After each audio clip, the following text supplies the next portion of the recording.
ada di Peguyangan di situ, ada literasinya, ada kemahnya, bagus juga gitu ya. Sangat dikembangkan untuk di DenUd itu, karena dia masuk di DenUd gitu.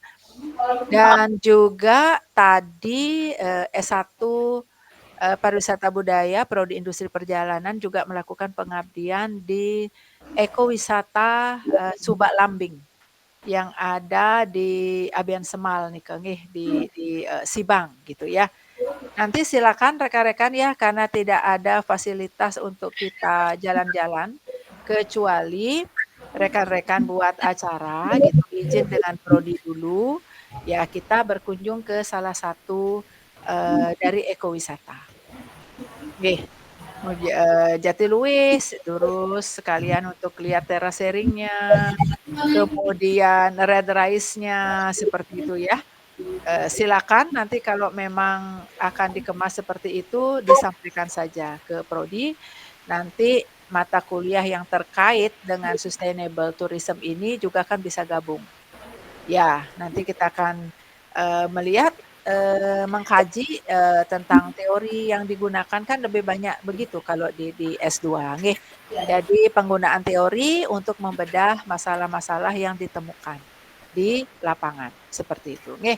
Jadi tambahannya educational untuk kesadaran, termasuk juga bisa Dewa Made Ari Marayasa, menonaktifkan speaker dulu sebentar. Iya, good. Sudah tidak berisik lagi ya. Nggih, sudah tenang sekarang, sudah, 86 niki suaranya. Iya, mudah-mudahan suara Ibu juga bisa terdengar ya oleh rekan-rekan. Nike, tambahan untuk ruang lingkup ya, saat kita sudah berdiskusi, ya anggaplah pertemuan yang dulu, yang ke-11 itu, ya tentang rekan-rekan ada yang mengambil juga sudah dengan, sustainable-nya yang, ekowisata, ya silakan. Sudah itu 2 kelompok nih. Nanti untuk 2 kelompok berikutnya kita, tunda dulu, ya. Pasti akan ada juga diskusi di kelompok 3 dan 4 sebagai, pembicara, gitu ya. Itu. Nanti Ibu ingin tugas akhir dari mata kuliah ini, coba nanti kita buat buku ya. Kita buat buku, Anda ada berapa? 28 ya? Kita buat book chapter aja. Ya, Nggih. ditambah Tiang dengan Prof. Sumadi untuk menulis juga, ya.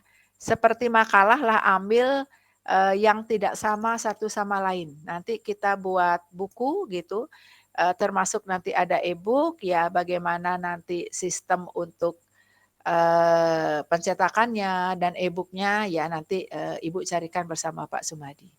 Terinspirasi, bersama teman-teman di S1 gitu, biar ada hasilnya.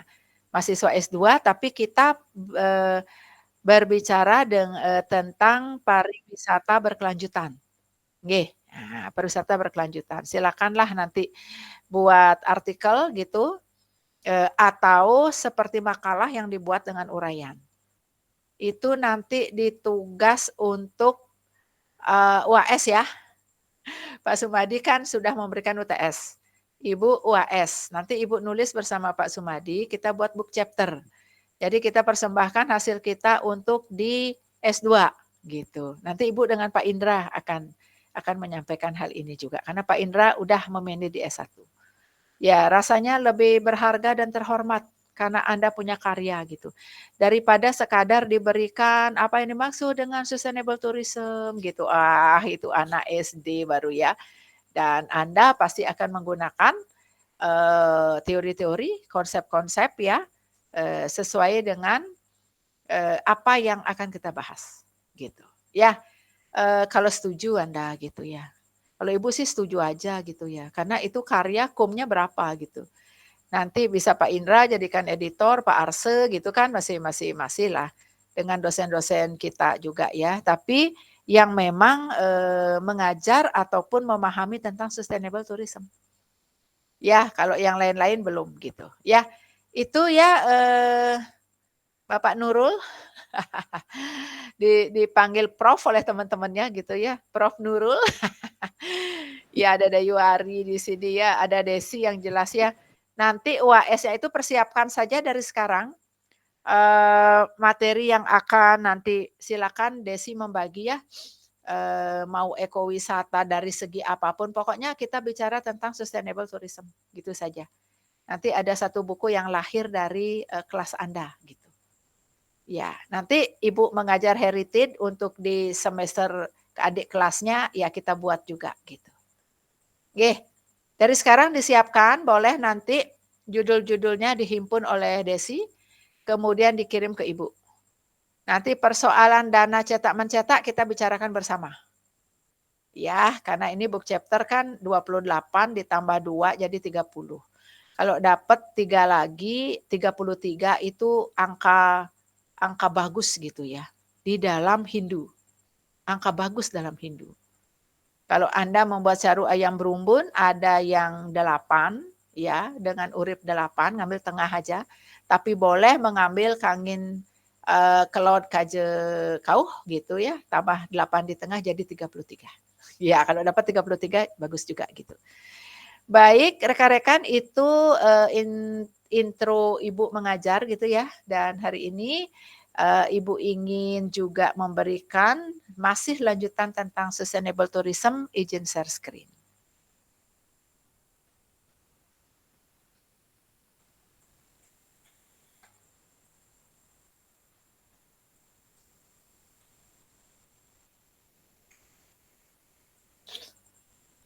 Ya, rekan-rekan, kita udah nyampe di pertemuan 12. Ya, sampai di 15 saja Ibu memberikan materi nih. Nanti di pertemuan yang ke 16 itu kan UAS. Itu sudah terkumpul ya. Bisa enggak sudah terkumpul tulisannya sehingga itu jadi UAS Ibu gitu untuk Anda.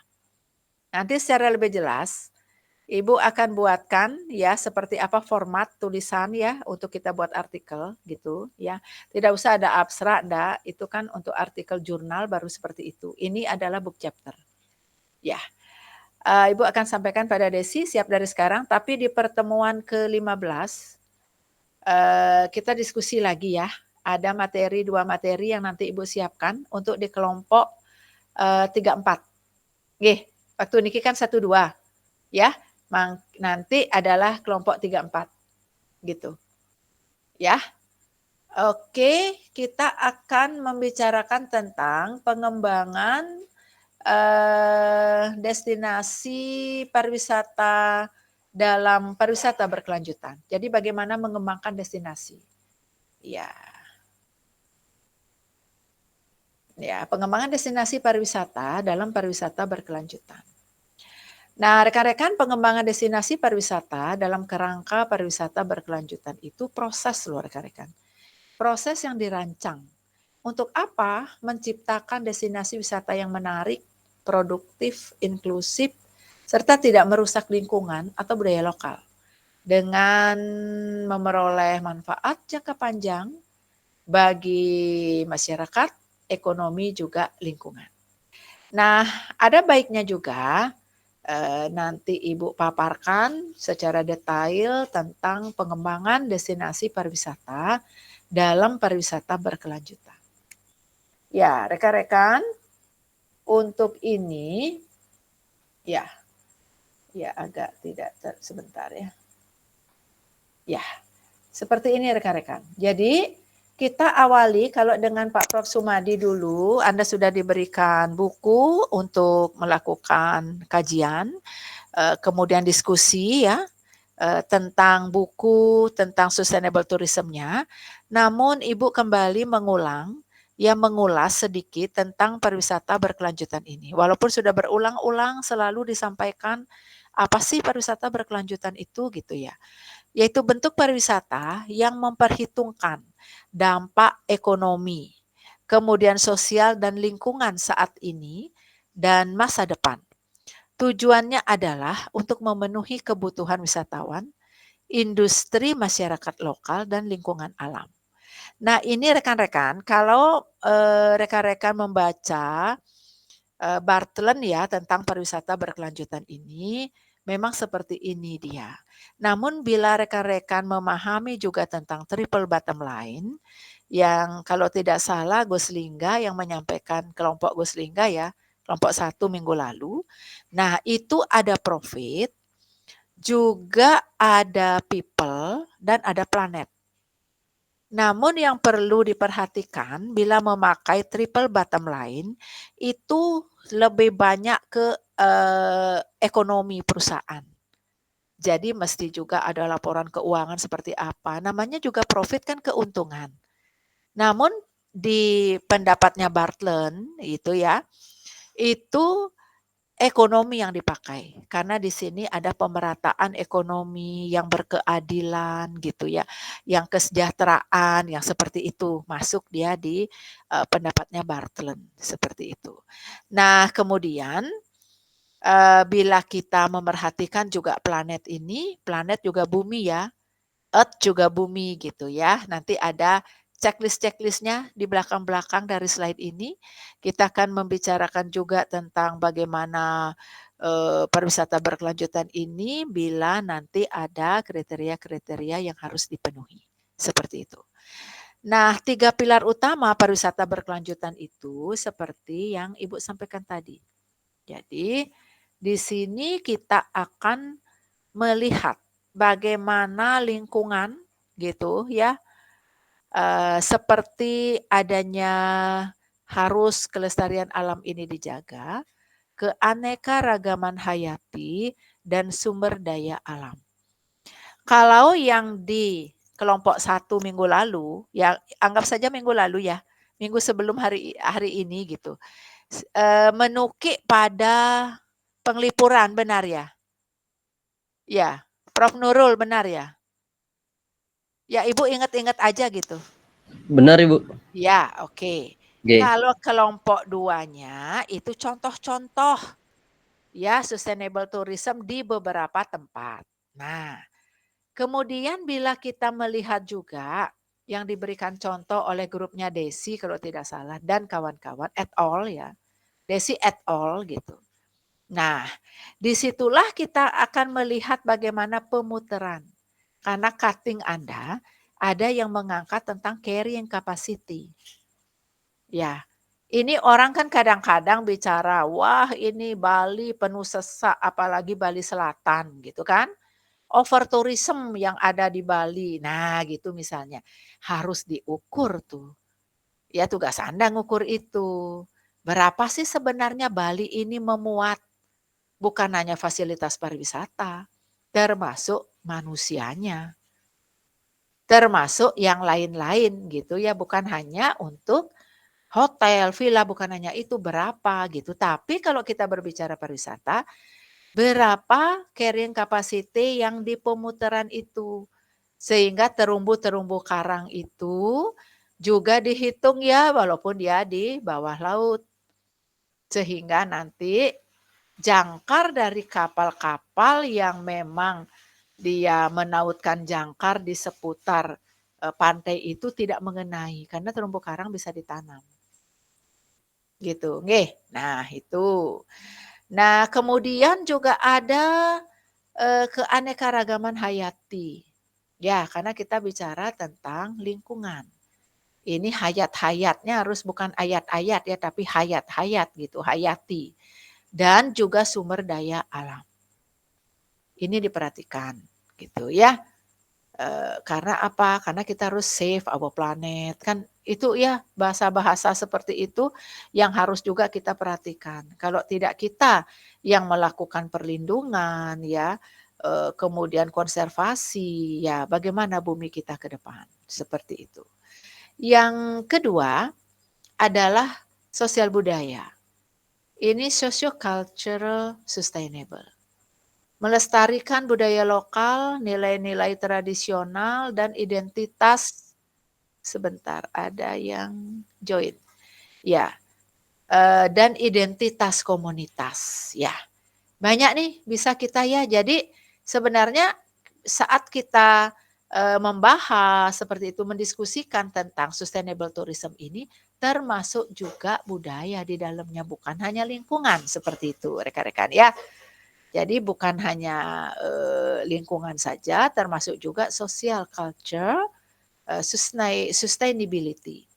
Jadi di sini Ibu kebetulan bersama teman di UNUD ya, diajak untuk kolaborasi penelitian. Jadi sebagai peneliti mitra Ibu gitu, udah lolos tuh penelitiannya, adalah tentang pelestarian tradisi tamblang yang ada di Desa Bebandem Karangasem.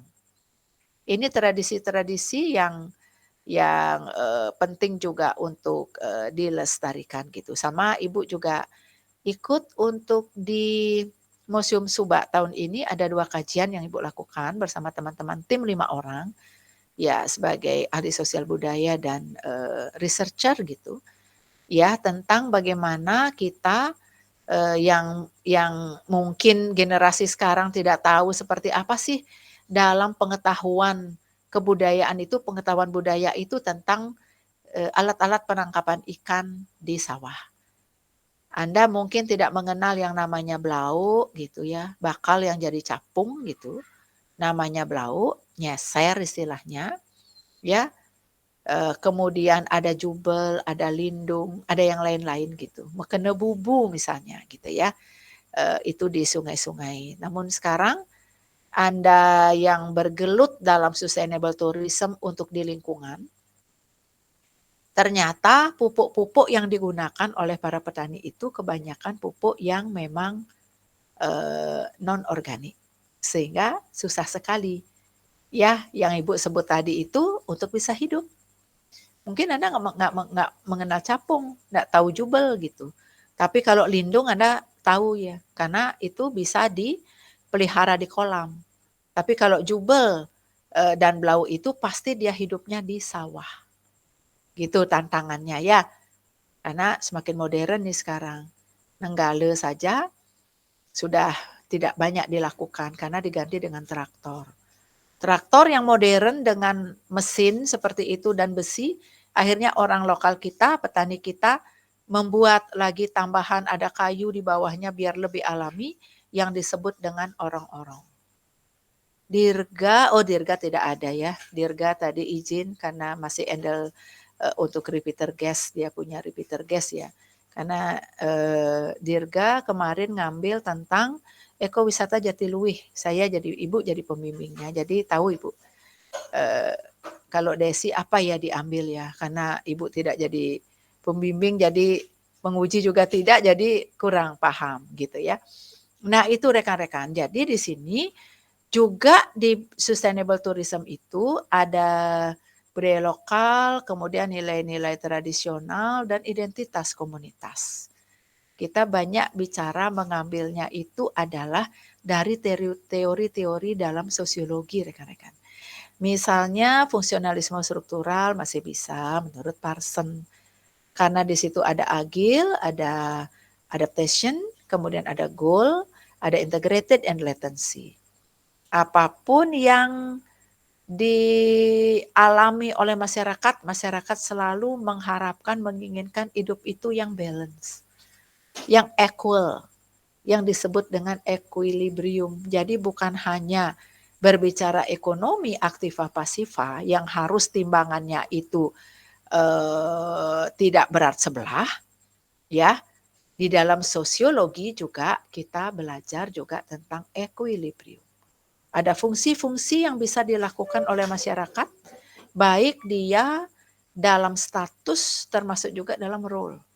Gitu. Nggih, kan di S1 yang dari pariwisata dapat sosiologi pariwisata. Dapat sosiologi budaya seperti itu. Ya Desi, seperti itu Des. Nah, belum nyaut dia. Baik rekan-rekan, Ibu lanjut sekarang kita melihat ekonomi sustainability. Nah, di sini ada memberikan manfaat ekonomi jangka panjang dan peluang kerja bagi masyarakat lokal. Selalu ya, kalau ekonomi itu bahwa pariwisata menyerap lapangan kerja, menyerap human resources yang begitu besar gitu ya. Astungkare bisa seperti itu, ya. Oke.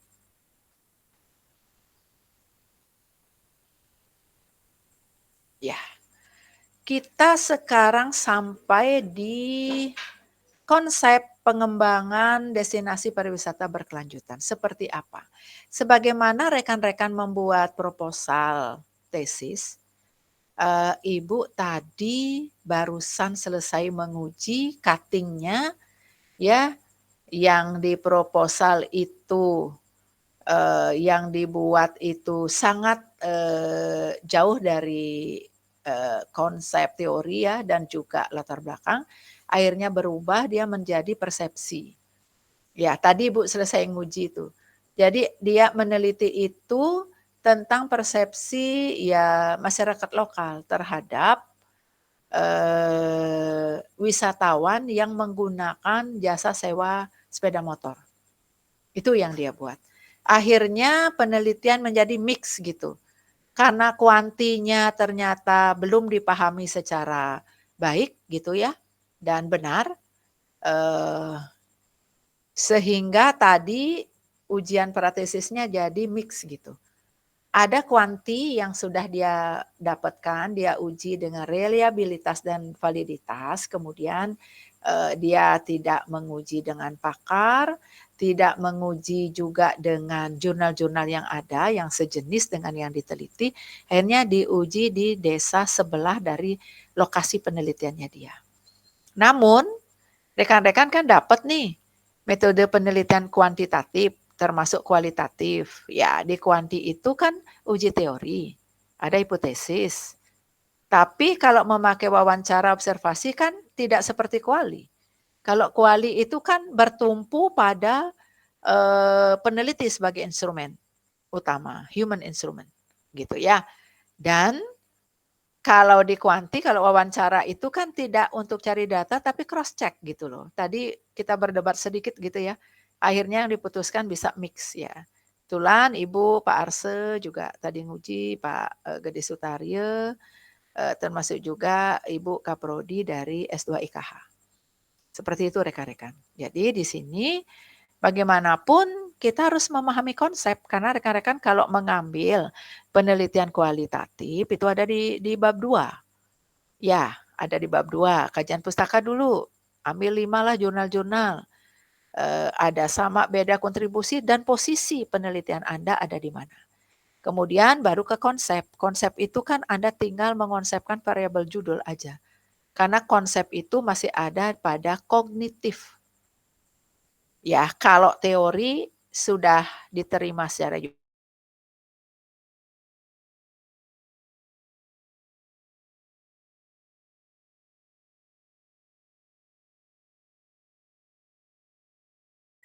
Anda 28 ya jumlahnya? 28 orang? Betul nih Kak Bu. Iya, sebentar lagi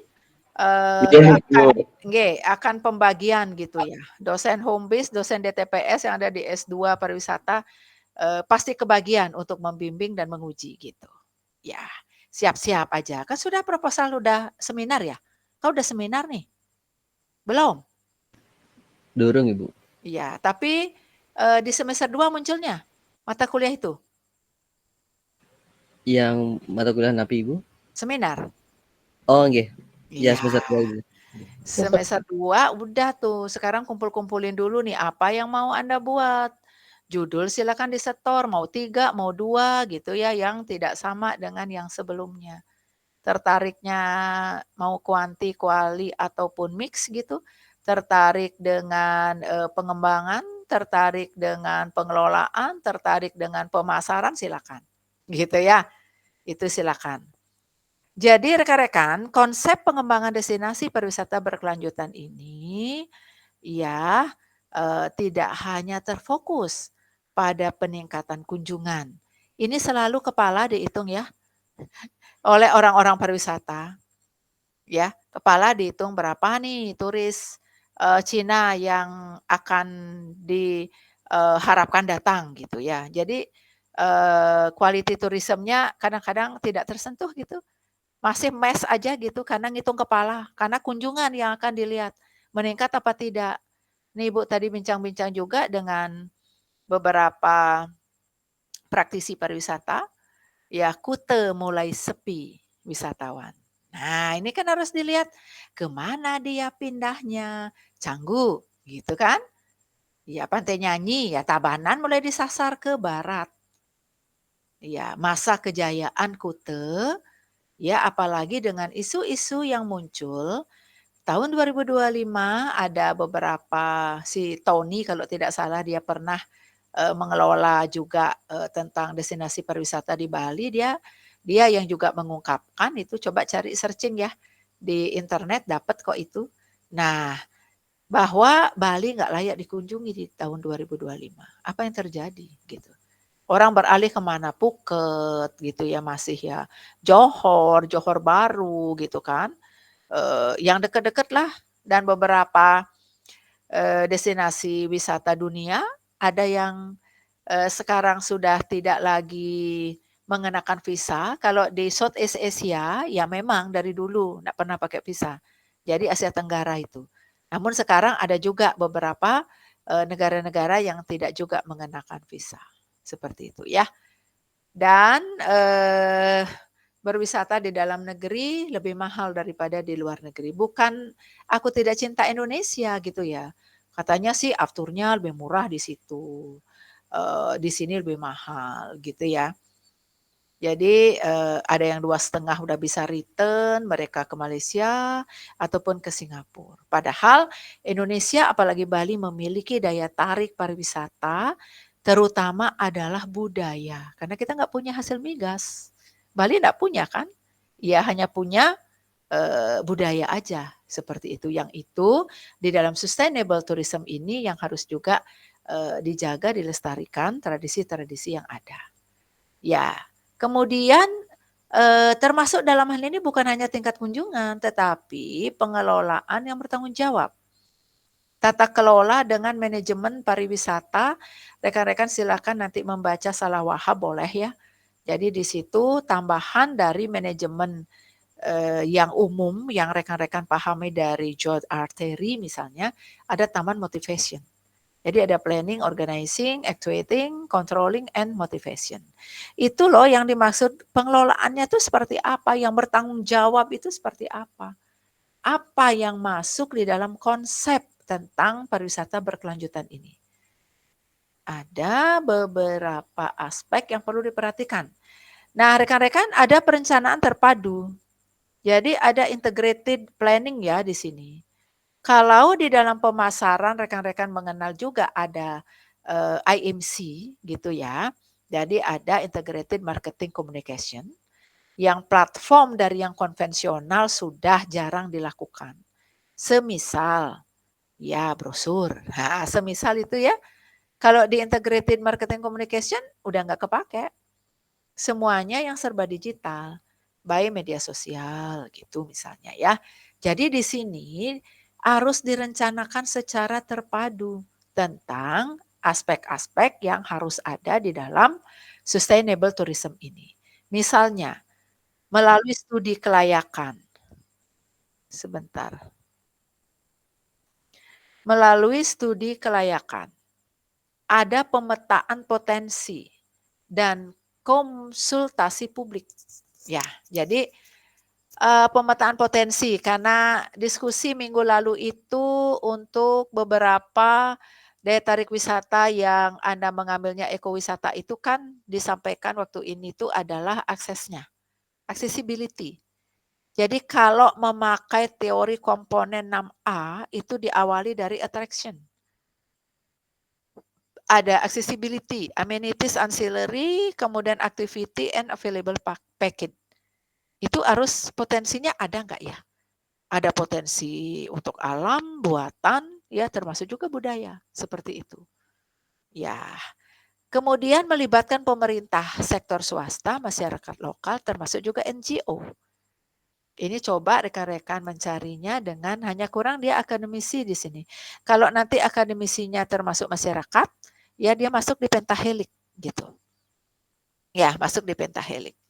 Kemudian menentukan zonasi wisata, yang mana sih zonasi konservasi, rekreasi, pemukiman, dan lain-lain. Ini kan benar-benar di perencanaan itu agar wisata pariwisata itu berkelanjutan, harus ada perencanaan. Ya, tidak seperti yang Anda pahami, dulu pada waktu BNR itu yang sekarang punyanya Trump itu, Pan Pacific gitu ya. Kalau dulu, Le Méridien, yang ada bukan Le Mineral ya, Dayu, tapi Le Méridien. Itu ada di Bali Nirwana Resort Tanah Lot. Nah, saat itulah baru berpikir tentang zonasi. Sudah berdiri hotelnya, padahal kalau dekat kawasan suci, pura misalnya, itu ada zonasi-zonasi yang harus diikuti oleh yang akan membangun. Ya, jadi nanti ada kalau Anda mau nanti, Ibu kirim ke Desi aja nanti ya, satu jalur gitu, tentang, zonasi-zonasi, eee, Bisama Kesucian Pura, yang mana apa neleng, yang mana apa nimpuk, yang mana apa nyengker, seperti itu. Yang mana Sriwana, Tapawana. Nah, itu ya, karena Anda kan pariwisata budaya dan keagamaan. Nah, gitu ya. Jadi ambil sedikit keagamaannya gitu. Biar tidak lupa semua ngambilnya pariwisata pariwisata yang tanpa tersentuh oleh, religion, seperti itu. Nggih, nah itu ada tuh, sehingga pada waktu Uluwatu rekan-rekan, Blue Ocean, apapun yang ada di sana itu, ingin juga nanti ditata udah nggak mungkin, karena dia sudah berdiri gitu. Ya, jadi fasilitas-fasilitas pariwisata udah berdiri di situ. Kemudian kalau pemerintah Badung mau menukar dengan nilai tukar harga tanah nggak mampu beli. Kalau pemerintah hanya mampu 50 juta per are, mana ada tanah di Uluwatu di bukit harga segitu, nggak ada gitu ya. Ini adalah untuk pembangunan-pembangunan fasilitas pariwisata yang perlu perencanaan terpadu. Baik dia melalui studi kelayakan, melibatkan pemerintah, pentaheliknya, swasta, sektor swasta LSM ya, termasuk juga masyarakat lokal pemilik sah dari daerah itu, termasuk juga menentukan zonasi. Walaupun di ya Desi silakan izin silakan. Jadi di sini sekarang kalau Anda memerhatikan aturan-aturan pemerintah untuk anak-anak sekolah yang akan dia mengikuti memasuki sebuah sekolah gitu ya, baik dia SMP, SMA kan sudah nggak pakai zonasi lagi sekarang. Pakai domisili. Coba nanti diikuti ya. Itu juga nanti masuk di edukasi seperti itu. Baik. Ya, yang tadi kan perencanaan ya, yang terpadu. Sekarang kita pelibatan masyarakat lokal, community based tourism rekan-rekan.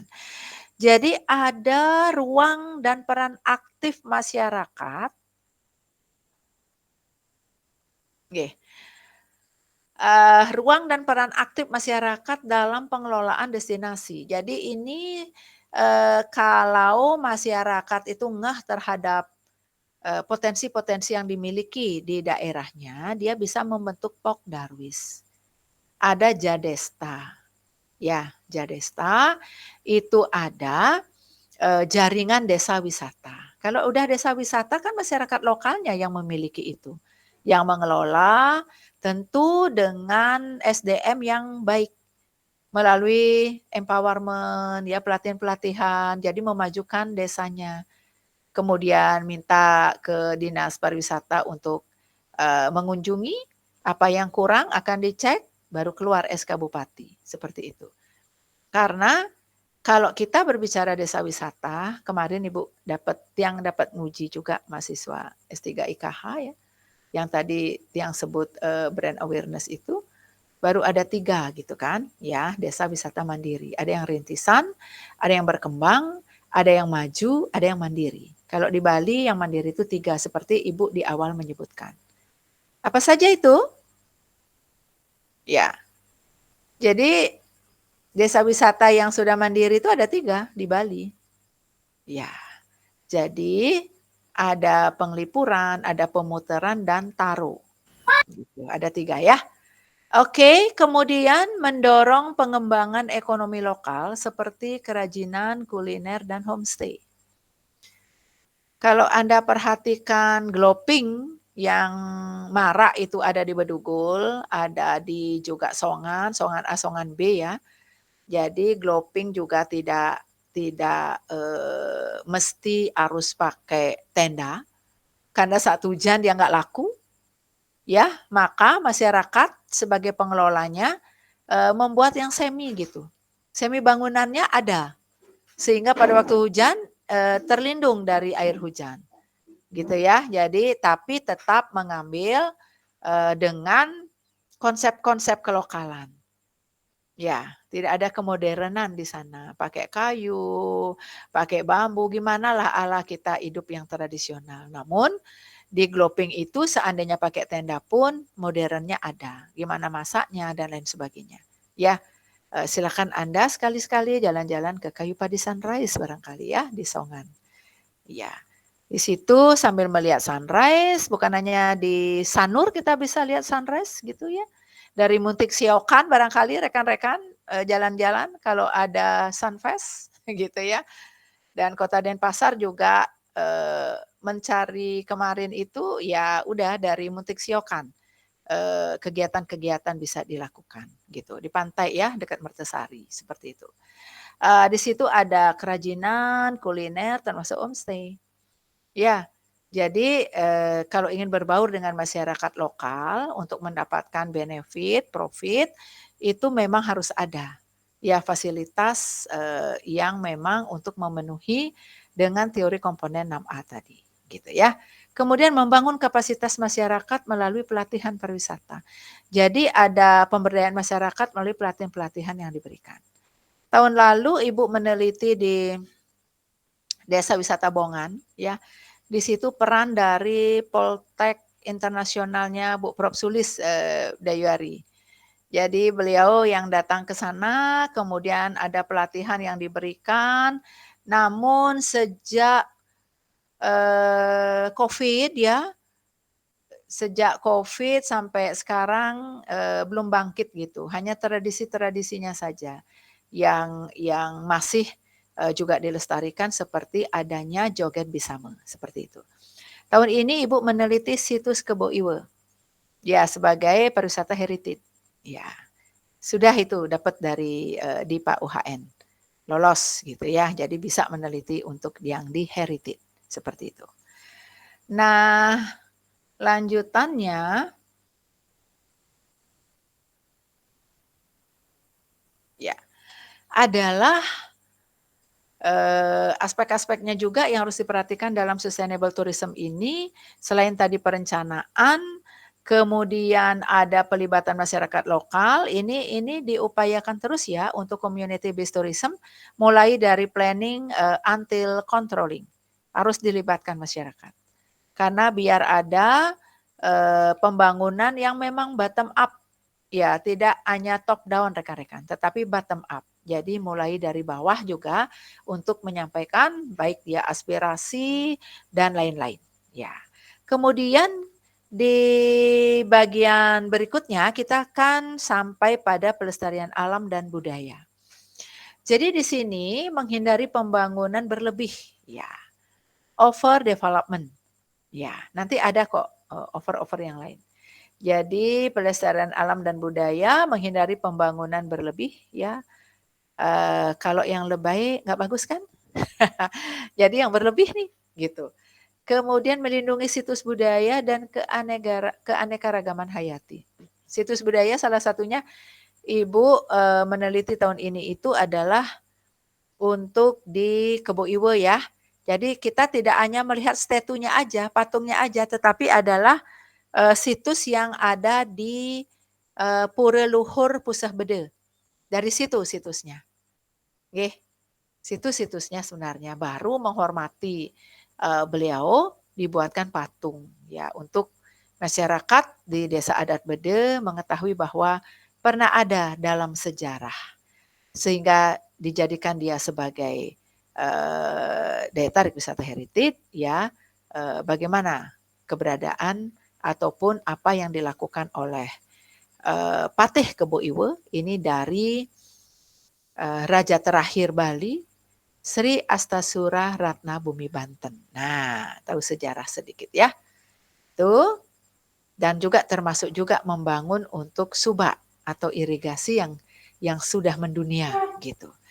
Baik, kemudian mendorong kegiatan wisata yang ramah lingkungan. Ada ekowisata, ada green tourism. Silakan kalau ada yang ingin bicara tentang green tourism, termasuk ekowisata sudah kita diskusikan minggu lalu. Yang green tourism ini pariwisata hijau nih ya. Dulu juga ada revolusi hijau. Ada juga pasukan hijau.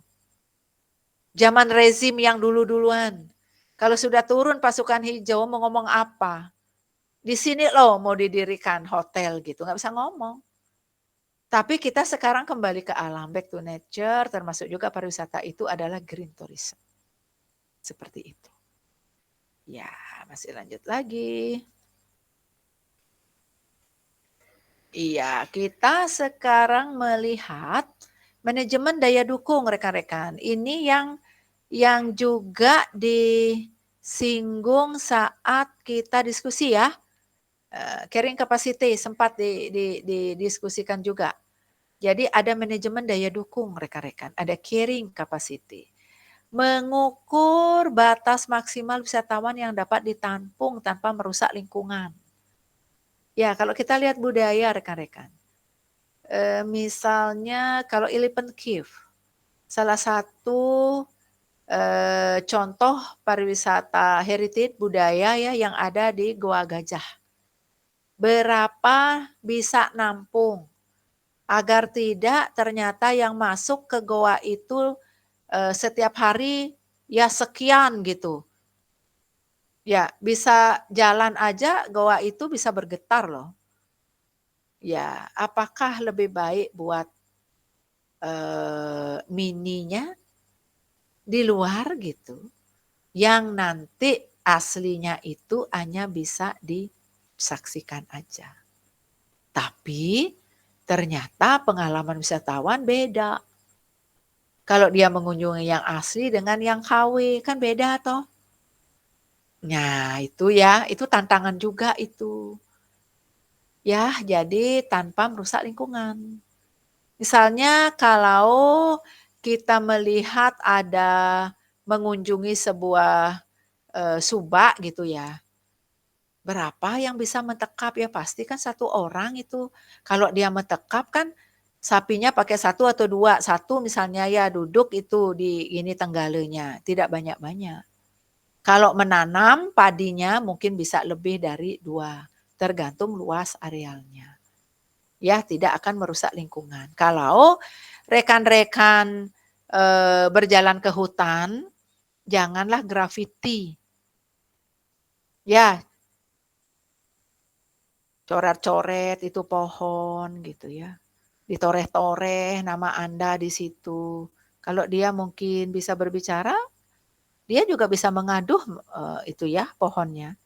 Tidak untuk digitukan, tidak untuk digrafiti, tapi untuk dipelihara, kemudian ditanam, dipelihara. Ya, sekarang UHN jadi menanam sekian ribu pohon matoa. Gitu. Ini sesuai anjuran dari Sekjen gitu ya. Jadi yang akan dilantik untuk P3K gitu ya, ini pegawai dengan perjanjian kontrak, itu harus bawa satu nih. Kemarin udah mulai. Pejabat-pejabat bawa masing-masing satu gitu ya. Ditanamlah di kampus Bangli. Ya, itu kita artinya apa? Care to environment. Ya. Nah, mengelola volume wisatawan agar tidak terjadi overtourism. Silakan yang mau bicara overtourism karena ini sudah Bali ini terutama yang Bali Selatan ya sudah mengalami overtourism. Kalau ternyata di overtourism itu seperti Kuta ya sudah stagnan. Kalau kita melihat life cycle Butler ya, Anda silakan baca life cycle Butler, Richard Butler. Bagaimana pertama ditemukan, kemudian dia berkembang, bagaimana masyarakatnya masih ya dia mengelola itu sampai kemudian terjadi stagnan gitu ya. Apakah akan dia kembali ada peremajaan atau ternyata dia mati gitu. Ini daya tarik yang ada rekan-rekan. Stagnan apa rejuvemen? Karena Kute sekarang agak sepi, beralihlah wisatawan menuju ke agak barat-barat dikit. Canggu ya, Anda bisa lihat Luna di situ, bukan Luna Maya ya rekan-rekan. Beach Club gitu ya, Atlas ya, sampai kemudian ke daerah-daerah di Tabanan. Kelating, Nyanyi, Seseh yang begitu-begitu ya. Pangkung Tibah gitu, Kedungu ya, Gangge itu sudah ada juga kampung-kampung Rusia di situ gitu.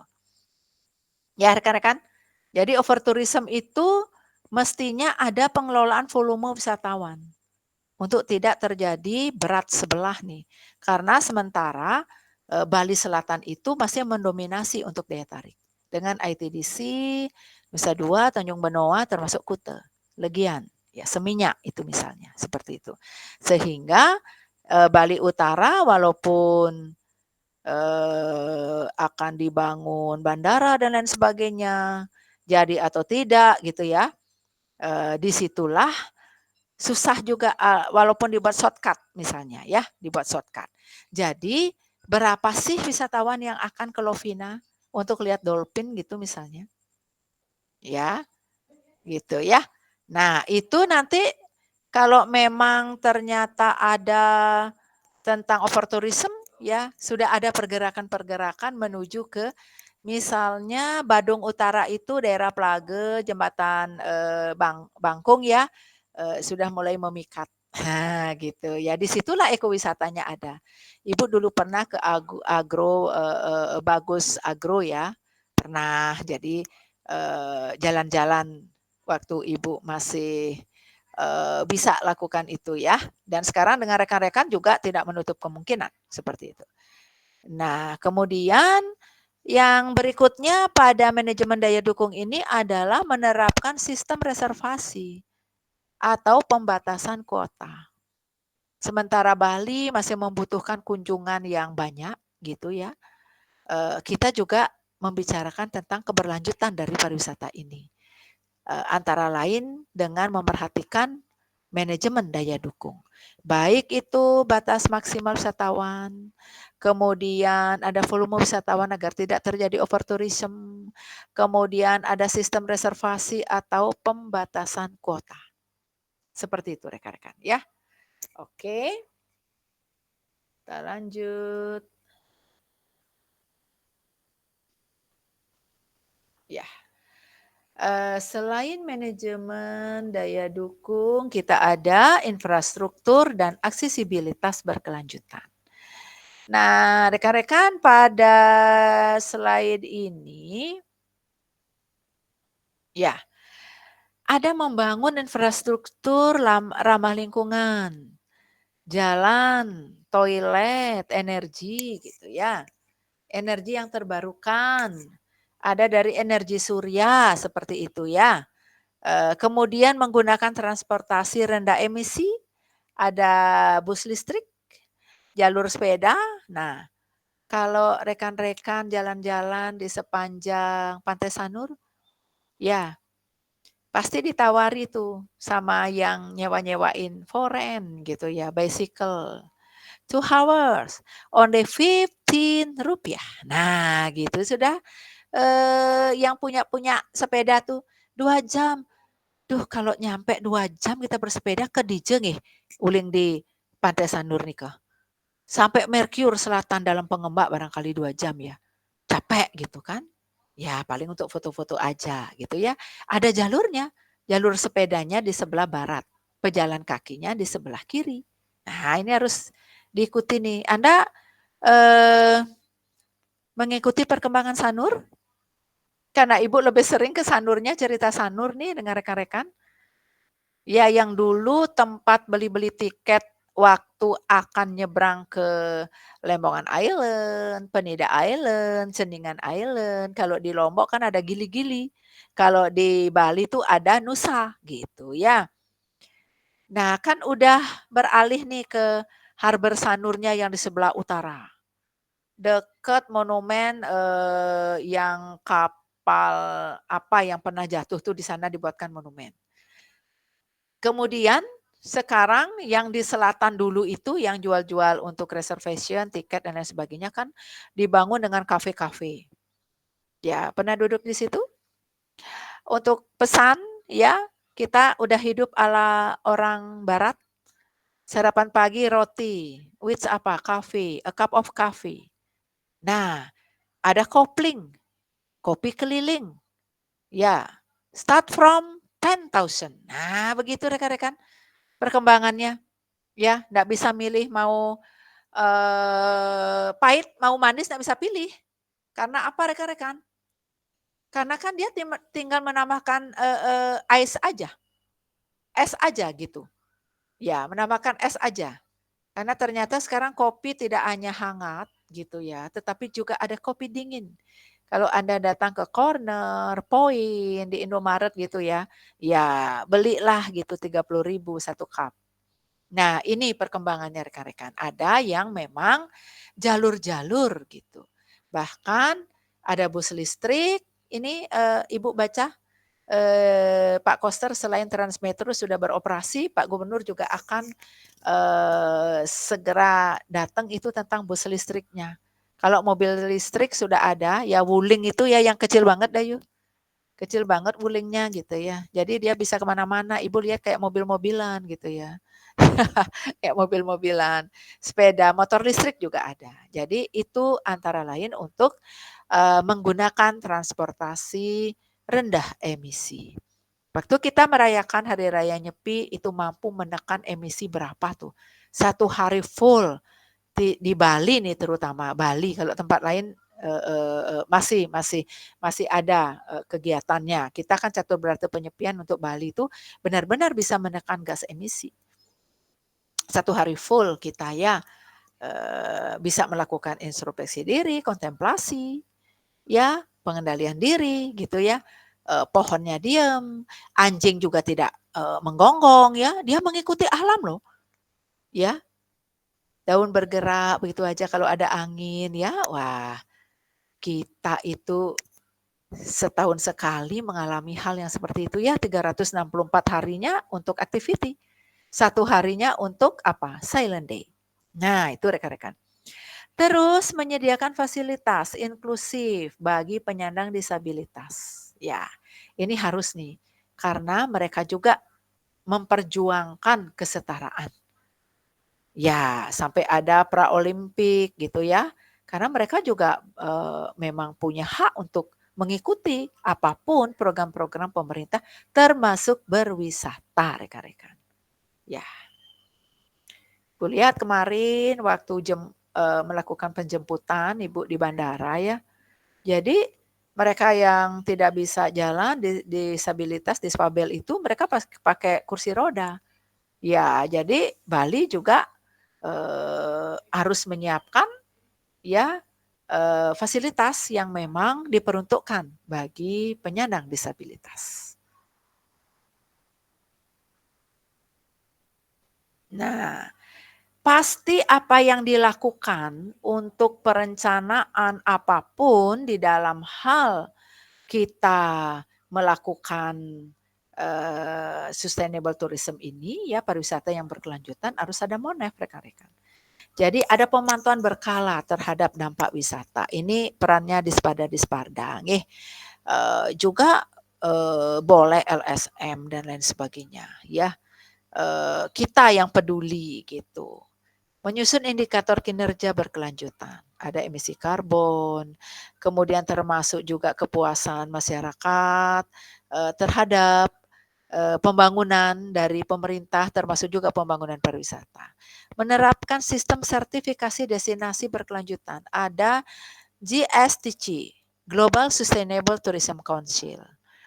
Jadi tetap di situ ada 4 pilarnya rekan-rekan di dalam Sustainable Tourism Council ini ya termasuk juga ekonomi, kemudian juga ada sosial, kemudian ada environment gitu rekan-rekan ya. Termasuk juga ada fokus on how companies affect the planet. Nah, planet ini. Jadi ada pilar-pilar yang nanti ini rasanya apakah sudah dilakukan apa belum ya rekan-rekan. Hanya pada waktu itu, pada waktu COVID aja harus ada sertifikat ya untuk sanitasinya seperti apa gitu ya. Ini mestinya ada juga nih, ada sertifikasi destinasi berkelanjutan. Ada Earth Check gitu ya. Jadi checklist untuk bagaimana bumi ini gitu ya, bumi mengalami banyak hal gitu. Ya, termasuk global warming, termasuk juga climate change, sampai kemudian para peneliti-peneliti mencari varian di mana nih kalau bumi ini nanti mengalami hal-hal yang tidak diinginkan gitu, karena gletser juga sudah mencair juga di kutub utara. Kemana kita? Menuju ke planet mana gitu? Mana planet yang menyiapkan air juga sehingga kita bisa hidup gitu kan? Nah, itu perlu juga diperhatikan. Baik, kemudian ada strategi pengembangan rekan-rekan destinasi pariwisata berkelanjutan. Dalam strategi pengembangan destinasi pariwisata berkelanjutan ini, antara lain kita akan melihat ada strategi dan penjelasan. Di strategi itu ada diversifikasi produk wisata. Apa maksudnya? Di penjelasan tentang strategi diversifikasi produk wisata ini adalah mengembangkan berbagai jenis wisata, baik dia ekowisata, agrowisata, wisata budaya untuk memperluas segmentasi pasar. Saat Anda diajar tentang marketing tourism, Anda mengetahui STP rekan-rekan. Jadi di situ ada segmentasi pasar, kemudian targeting ya, termasuk positioning sebelum targeting. Jadi di sini ada memperluas segmentasi pasar. Pada strategi juga ada pemasaran berbasis nilai rekan-rekan, value based marketing.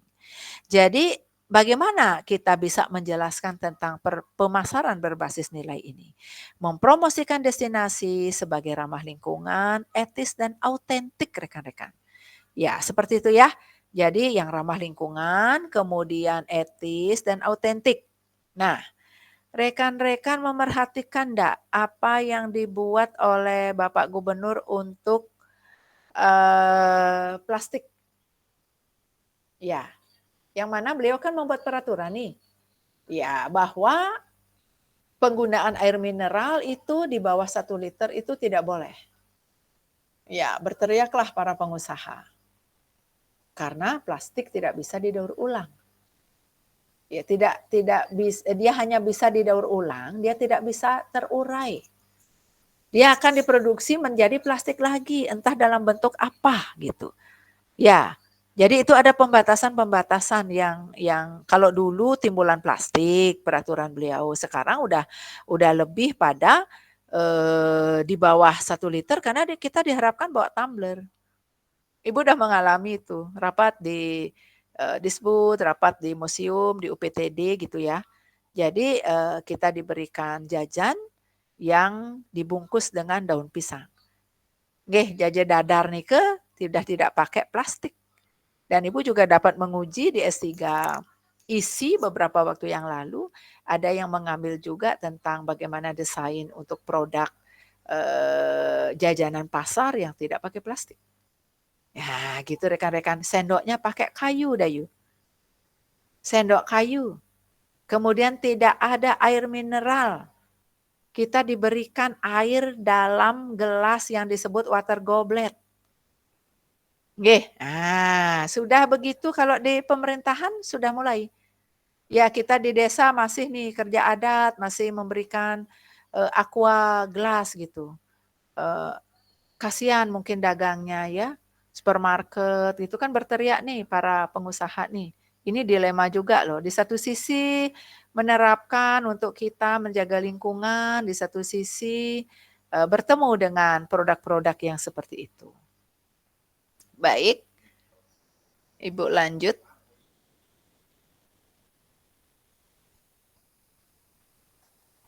Ya, rekan-rekan ada kemitraan multi pihak ya untuk di strategi. Jadi ada multi stakeholder collaboration. Penjelasannya adalah membangun kolaborasi antara pemerintah, swasta, LSM, dan komunitas lokal. Itu.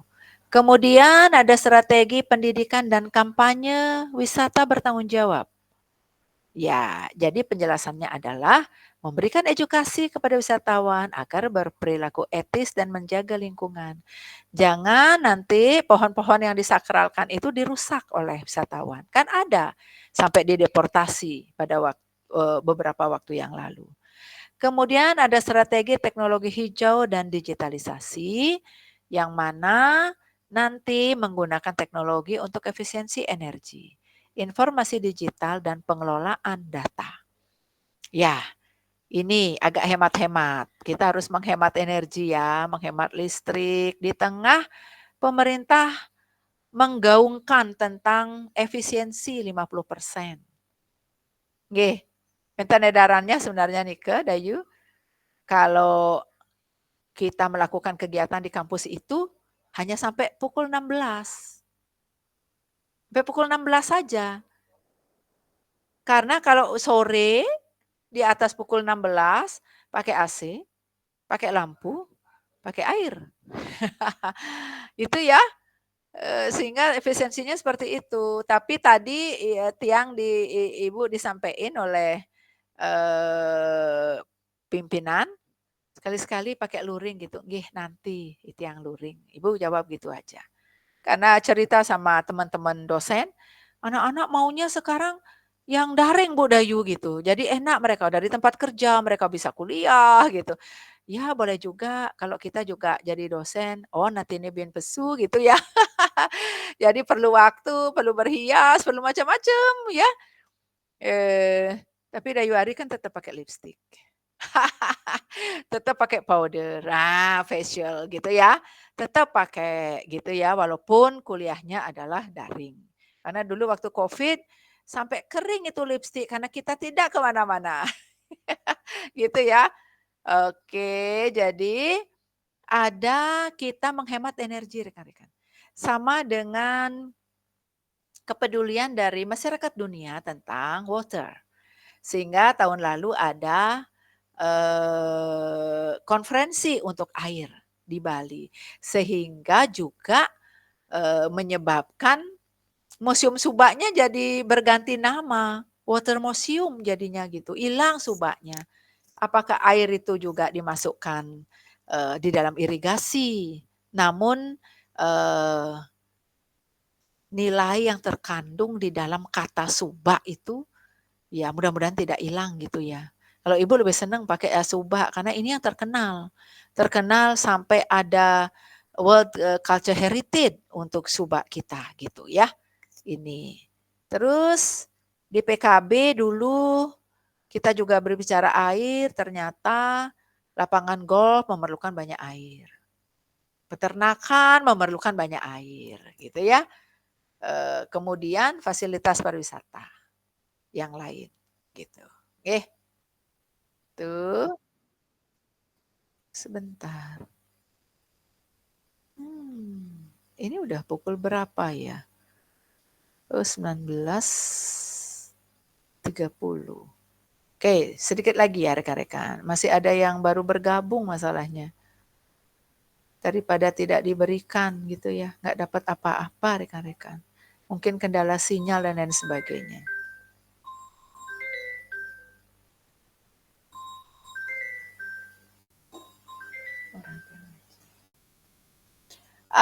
Baik rekan-rekan, kita akan melihat contoh dari aplikasi ataupun implementasi pengembangan destinasi berkelanjutan. Ini masih ada 3 slide saja. Ya. Jadi contoh implementasi pengembangan destinasi berkelanjutan rekan-rekan Ubud Bali, mengembangkan pariwisata berbasis budaya dan spiritual rekan-rekan. Karena ternyata Ubud itu cuacanya enak gitu. Tidak terlalu panas, tidak dingin, tapi di tengah-tengah dia. Sejuk juga, makanya wellness, spiritual gitu. spiritual tourism, untuk meditasi, yoga itu banyak dipilih Ubud, rekan-rekan. Kemudian banyak penginapan menggunakan arsitektur tradisional dan pengelolaan limbah alami. Tidak dibuang ke laut limbahnya, tapi diolah. Makanya Ibu beberapa waktu yang lalu jadi juri wiki ya, Wikitan Bahasa Bali tentang sampah upekara, karya-karya upacara besar, misalnya di Besake Batur ya, setiap tahun. Karena di situ ada Betara Turun Kabeh, ada juga Pancawali Krama, dan yang lain. Seperti apa sampah upakara itu dikelola. Sebentar. Ya, seperti itu. Dan sekarang pura-pura juga sudah mulai membuat tebe modern ya. Dengan biopori, tebe modern bisa dibuat gitu ya. Coba datang ke Jagatnata Anda, coba dilihat. Ibu pernah lihat itu gitu ya. Dan Jumat ini Ibu juga akan mengikuti FGD untuk Wiki Bali. Ya, ini tidak jauh-jauh dari pariwisata berkelanjutan ya, aktivitas yang Ibu lakukan. Kemudian ada banyak penginapan sudah ya. Kemudian komunitas lokal terlibat dalam seni, tari, dan kuliner. Bahkan food festival itu ada di Ubud. Ubud Writer and Readers juga ada ya. Di Ubud itu banyak sekali beberapa museum seperti museumnya Blangko itu ada penangkaran jalak Bali di sana rekan-rekan. Bukan hanya seperti di Nusa jalak Bali diterbangkan ya untuk hidup di alam, ini ada penangkaran jalak Bali. Ibu pernah di situ jadi narasumber ya untuk ya wisatawan yang datang dari Jakarta, mereka yang tergabung di Don Bosco dan Pelita Harapan. Jadi bicara tentang perempuan Bali waktu itu. Dapat jalan-jalan, melihat-lihat, oh masih ada penangkaran jalak Bali. Kalau di Taman Nasional Bali Barat, nanti silakan kalau rekan-rekan ingin juga mengetahui. Karena di situ mudah-mudahan lah dari luar kelihatan rimbun, di dalam pohonnya udah pada tebang-tebang semua gitu ya. Nah itu komunitas lokal ya, termasuk ARMA, ya museum-museum yang ada di Ubud itu. Jadi ada pertunjukan tarinya, kemudian ada juga meja jahitannya. Wisatawan juga ingin tahu ya, seperti apa orang Bali itu keseharian. Ambillah Epi Salma misalnya yang udah jadi jero ya, menantunya Coibah gitu, Bendesa Adat Ubud. Apa yang dia lakukan, apa yang dia katakan. Ya Ibu baru nyadar gitu ya, bahwa ternyata apa yang dilakukan oleh orang Bali ya, karena aktivitasnya itu ya religinya itu adalah menjaga kelestarian budayanya ya saja nih ke seken itu ya. Ya beliau kan baru jadi orang Hindu dan Bali gitu ya. Kalau kita nih kan dari lahir kita sudah di sini gitu kan. Ya itu rekan-rekan. Ubud ya, satu Ubud. Nah, kita melihat sekarang rekan-rekan Taman Nasional Komodo. Ya, kita ke kalau di S1 Ibu punya mahasiswa Eduardo ya dari Labuan Bajo. Ya, dia cerita juga tentang Labuan Bajo gitu ya, tentang wisata komodonya. Nah, di sini di Taman Nasional Komodo ini menerapkan pembatasan jumlah kunjungan harian. Ya, nanti komodonya itu tidak dieksploitasi rekan-rekan. Kecapean dia, bisa marah loh dia. Ya, binatang tuh bisa marah kalau dia udah jenuh. Kemudian mudah-mudahan tidak dieksploitasi karena ada pembatasan. Mengatur jalur wisata agar tidak mengganggu habitat komodo. Udah dibuat seperti itu. Ada juga pendapatan tiket masuk digunakan untuk konservasi dan masyarakat. Ya, kan harus dikembalikan juga untuk konservasi. Seperti itu.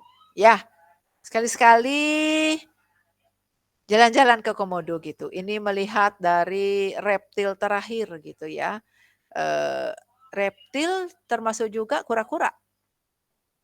Ya, Kita ada konservasi juga untuk penyu gitu ya, untuk di Bali Turtle Island, termasuk Serangan gitu ya, termasuk ada di ya Gangge juga ada di Sanur juga untuk penangkarannya, ya konservasinya seperti itu. Ya, oke. Kemudian, nah nih rekan-rekan, 2 contoh cukup. Yang sustainable tourism karena ekowisata juga sudah didiskusikan minggu lalu. Kelompok 2 banyak sekali memberikan contoh, kemudian kelompok 1 mengambil penglipuran. Nah, sekarang kita akan melihat tantangan pada slide 2 dari slide terakhir. Oke, ada tantangan pengembangan destinasi berkelanjutan. Saat rekan-rekan memahami tentang SWOT analysis, pasti ada tantangan rekan-rekan. Itu keluarnya dari mana? Dari eksternal. Ada peluang, ada tantangan. Ada kekuatan, ada kelemahan. Gitu ya. Internalnya ada pada kekuatan dan kelemahan. Kalau kita bicara tantangan itu dari eksternal. Apa nih tantangan pengembangan destinasi berkelanjutan? Satu adalah konflik kepentingan antara konservasi dan kebutuhan ekonomi. Yang Ibu sebutkan tadi ya. Sampah plastiknya itu. Kemudian kurangnya kapasitas SDM dan infrastruktur yang memadai, yang memang care terhadap environment. Ada lagi ketergantungan pada pariwisata massal yang tadi kenapa harus kunjungan yang dilihat.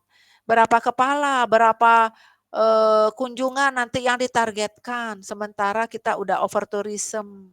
Nah seperti itu ya, masih mengharapkan mass tourism. Jadi quality tourismnya semakin tak tergapai. Ada perubahan iklim dan bencana alam rekan-rekan. Mau letusan gunung, mau banjir ya, kemudian hujan deras dan lain sebagainya. Erosi abrasi ya, yang di pantai itu abrasi ya. Pantai selatan cepat sekali mengalami abrasi gitu. Kemudian kurangnya kesadaran dan edukasi wisatawan. Ya, yang melakukan climbing, hiking gitu ya. Ini mudah-mudahan tidak merusak tapi nanti akan ada juga regulasi-regulasi dari pemerintah yang mana jalur-jalur yang bisa dinaiki oleh pencinta alam ya kalau ingin mereka climbing. Misalnya di Mount Batur, kemudian juga Mount Agung seperti itu. Nah, terakhir di slide terakhir adalah apa yang dapat kita simpulkan dari pertemuan hari ini? Itu rekan-rekan. Apa tuh? Adalah pengembangan destinasi pariwisata berkelanjutan itu menuntut komitmen jangka panjang rekan-rekan. Konsisten komit ya. Kolaborasi lintas sektoral, inovasi, dan pendekatan berbasis komunitas. Tujuannya bukan hanya untuk menarik wisatawan, tapi juga untuk menjaga warisan budaya dan alam bagi generasi mendatang. Nah, pariwisata yang baik bukan hanya soal tempat yang indah, tapi bagaimana kita menjaga keindahan itu untuk selamanya, forever. Ya. Rekan-rekan, itu yang bisa Ibu berikan hari ini. Ya. Ada hal-hal yang ingin didiskusikan, silakan. Desi, ingat ya untuk tugasnya nanti Ibu cari-cari dulu judul-judulnya ya. Mudah-mudahan nanti kita bisa bedah ya kalau sudah jadi buku ini gitu, kita bisa bedah ya. Kan ada sumbangan pemikiran yang dari kemarin-kemarin belum ada ya, idenya ada di kita gitu. Ya, nanti judul-judulnya silakan dulu diterima dari teman-teman, sampaikan ke Ibu ya. Ibu akan koordinasikan bersama Pak Prof dan teman-teman yang ada di S2 Perbud Keagamaan. Ya, itu artinya ada karya yang bisa kita lakukan. Ibu kalau dulu kuliah di S3 kayak gitu. Setiap bulan S2, S3 kajian budaya itu membuat seminar. Membuat kajian-kajian. gitu. Sekarang kita terbatas ya, terbatas oleh waktu, banyak yang bekerja gitu, agak-agak susah gitu ya. Kalau dulu hidup banget gitu, enak, tiap bulan kita dapat jadi pembicara ya.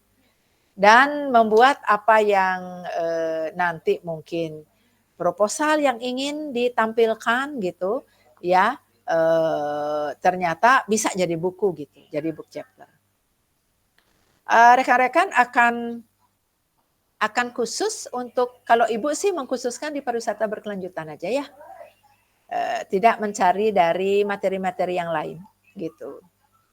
Ada pertanyaan Pak Gusti, Prof Nurul, Made Ari, boleh nggak apa-apa. Jangan Prof. Kan temanku yang panggil gitu. Itu teman-teman aja, Bu.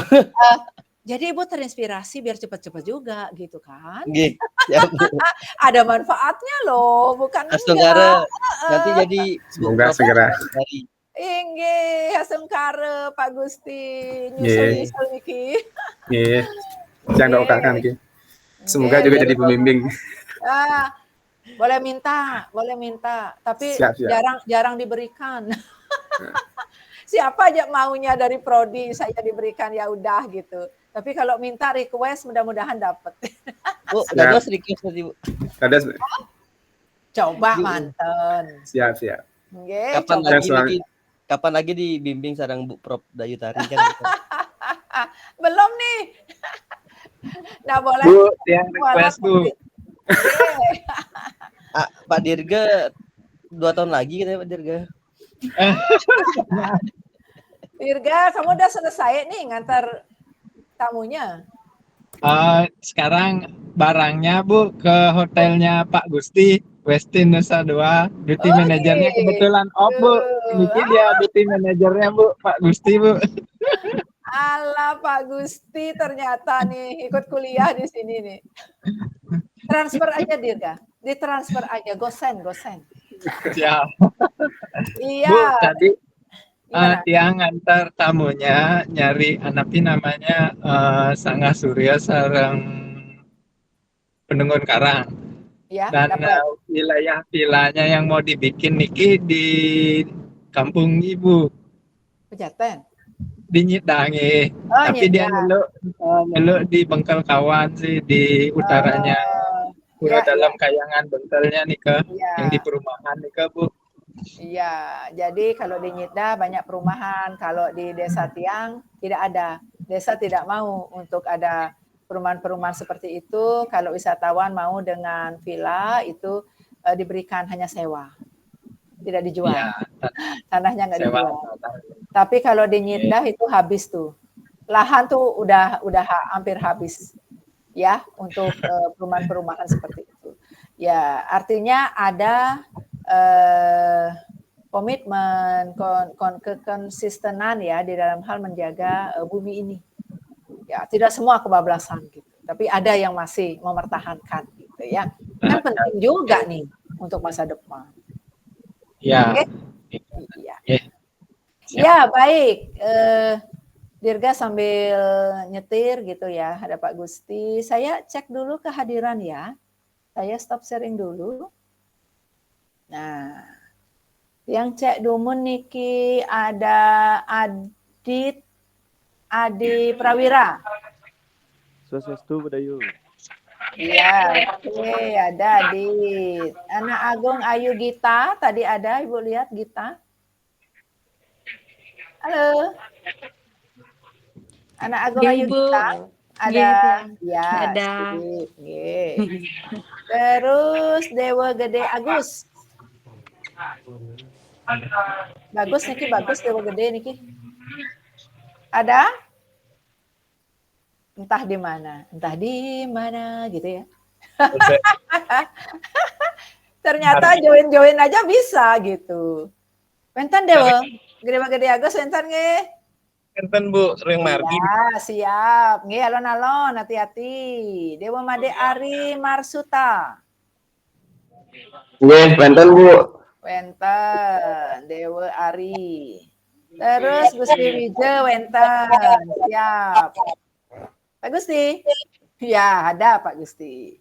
Hewita Sapitri yang akhir-akhir baru join. Sapitri, kamu ada di mana? Di Bali apa di Kalimantan? Di Kalimantan, Ibu. Oh, pantes. Susah sinyal mungkin ya. Saya maklumi kenapa join terakhir-terakhir gitu ya. Iya, penuh pengertian.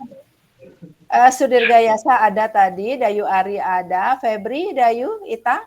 Nggih, swastiastu hadir Ibu. Ya, swastiastu. Ketut Ratna Dewi? Swastiastu Bu, hadir Ibu. Hadir. Tapi kok enggak on cam? Oh, ada. Sudah. Tersarke, Pak Sarke nih. Oh, Om Swastiastu, Ibu Dokter. Enter. Hadir kan? Nggih, siap. Rajan lagi. Rajan. Semua Ibu Dokter. Berselingga, nggih. Berselingga mana nih? Hadir Ibu. Oh, kirain masih nopeng, Gus. Tan. Benjang Bu. Oh, Benjang, nggih. Benjang. Lo Desti Aryani pasti ada. Wira Putra. Where are you? Ada Wira Putra. Iya, iya, iya. Terus Komang Ayusri?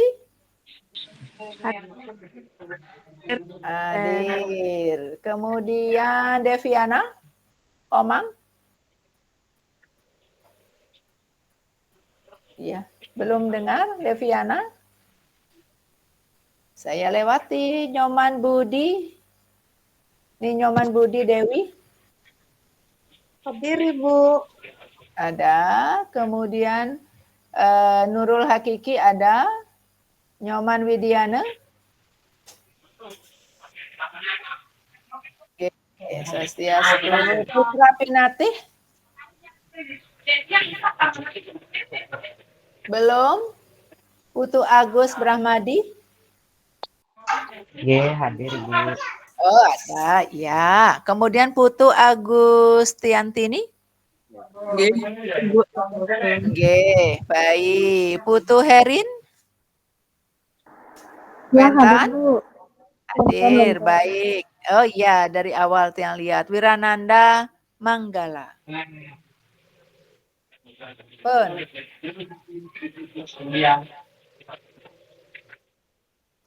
Ya, oke, baik. Demikian yang dapat saya sampaikan untuk pertemuan hari ini. Silakan siap-siapkan dulu ya apa yang akan menjadi pilihan Anda untuk kita buat book chapter. Kemudian minggu depan kita bertemu lagi. Oke. Terima kasih atas perhatian Anda. Selamat malam. Om Santi Santi Santi Om. Terima kasih. Om Santi Santi Santi. Om. Terima kasih Bu Oke, Ayu. terima kasih sama-sama. Semua ya. For all, thank you. Oke. Izin leave.